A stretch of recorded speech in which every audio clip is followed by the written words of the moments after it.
In this video, we're going to take a look at 3 specific tools that are dealing with color. Those include color balance, selective color, and photo filter.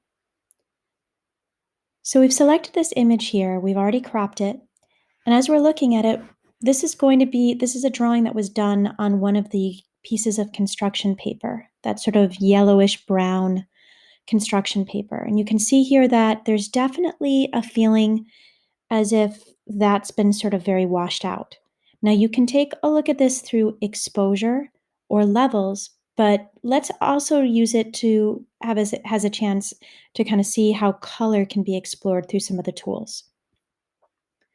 So we're going to find those 3 tools are of course under image, adjustments, and we're going to first go to color balance. Okay.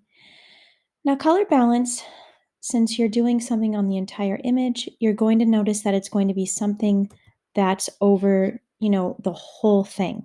So if I open this up, and as you can see, I've got cyan to red, magenta to green, yellow to blue. So if I start playing around with these scales, right, and keeping it at the midtones, right, you're going to see very carefully as you watch the image what begins to happen. Okay. Look specifically at, you know, um, that book down in the front. You can see as I'm moving it towards the yellow, that becomes almost a little too yellow, right?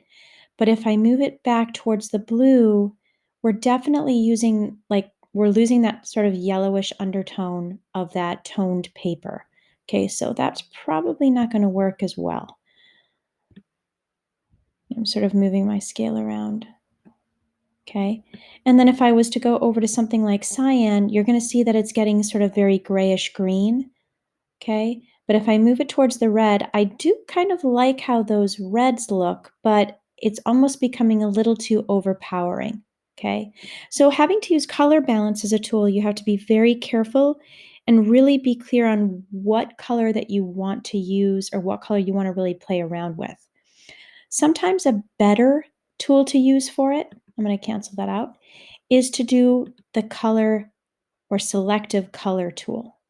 So again, I'm going to go to adjustments, and that one is actually a little bit farther down under selective color. Okay, now on this one, what I can do is actually look at a specific color within my entire image that I can select from my drop-down menu here. And in my case here, I want to take a look at the yellows. I want to see if I can kind of play around with those yellows and see if I can just sort of adjust the yellows in mine. Okay, so I've gone to the yellow. I'm going to see what happens if I kind of bring it over to the scale here. Okay, now this is going to have a little bit of a delay when you're working on it.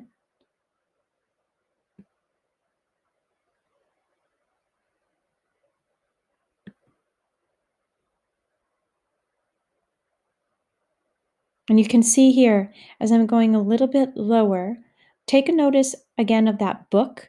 Right here, it's much more of a muted tone, but the more that I bring it over on the sliding scale, it's going to get kind of really yellowish. It's almost a little too yellow, right? So I have to be very gentle with this and kind of see, all right, I don't want to get too much. Okay. In fact, I might not even use that one at all.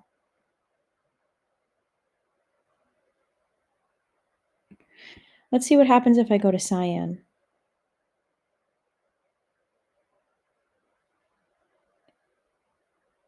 If I bring up the cyan just a little bit, okay, you're going to notice that some of my shadows start to get a little bit more green. I can see it underneath the guitar right there.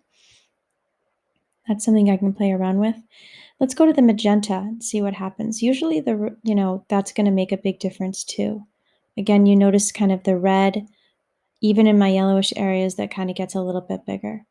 Okay. So you have to kind of play around with it and look very carefully at specific areas. Okay. I mean, that is something that you're going to notice is happening in Photoshop anyway, as you're sort of playing around with these tools. Your eye starts to become a little bit more discriminating, meaning that it really starts to pick up and notice very small details that perhaps you didn't notice before on your photos. Let's play around with the reds and see what happens with that. Okay. You can kind of see how that sort of kind of moves around. Yeah, definitely like, having it come over in the cyan here, if you're under the reds, is going to make them be a lot more tomato red, where before they were a little bit more brownish. Okay, so you can see all like the possibilities of things that you could do here. Maybe a better thing for us to use on this, since I'm not really loving what I see here, I'm going to cancel that out, is a tool that I think is exceptionally helpful for students when they're working in Photoshop and they've taken photographs with their phones or in the room. Anytime you're taking photographs in the room, you often have a problem with having your lights be a little bit too warm or too yellow or greenish. So we're going to go to Adjustments, Photo Filter. That is a really great tool. Now see, the photo filter basically acts like a little bit of a colored transparency that you could put over the lens of your camera. So suddenly, if we're using it, as I've been throwing on this warming filter here, that's what it normally defaults to, you can see that suddenly my whole thing has been sort of warmed up a little bit. Here it is without it on the sliding scale, and look really carefully at it as I start to include it a little bit more and increase it. Okay, now that's beginning to look a little bit more like that kind of paper, all right, that I have in the room. But I have to, again, be careful because I want to make sure as I'm picking out a spot here to sort of use as my variable, this book that's happening right here, I don't want it to become too overpowering or too overwhelming. Like that's way too much.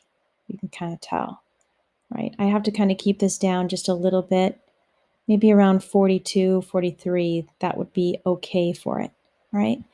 Now, if I wanted to show you what it looks like in cooling filters, let's take a look at that. I don't want to keep it this way, but just so you can see. All right. See, with that makes it really cools the whole thing down. I mean, suddenly it becomes a lot more purple than it is yellow. Okay.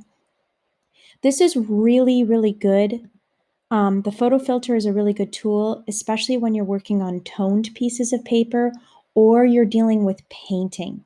Okay, that is often something that makes a big difference because, again, how you photograph it, especially if you've done an exposure that's, right in the middle instead of maybe making it be a little bit underexposed, that will often make a big difference in whether or not your color is really matching your actual work of art.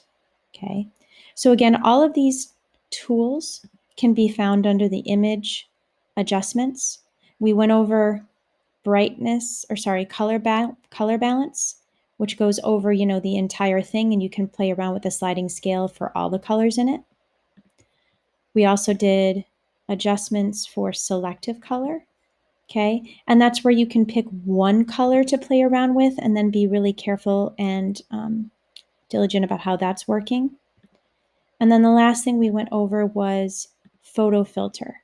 Okay, under adjustments, photo filter, and that can really make a big difference in your overall tone, warming, cooling, or even adding something like a sepia to it, right?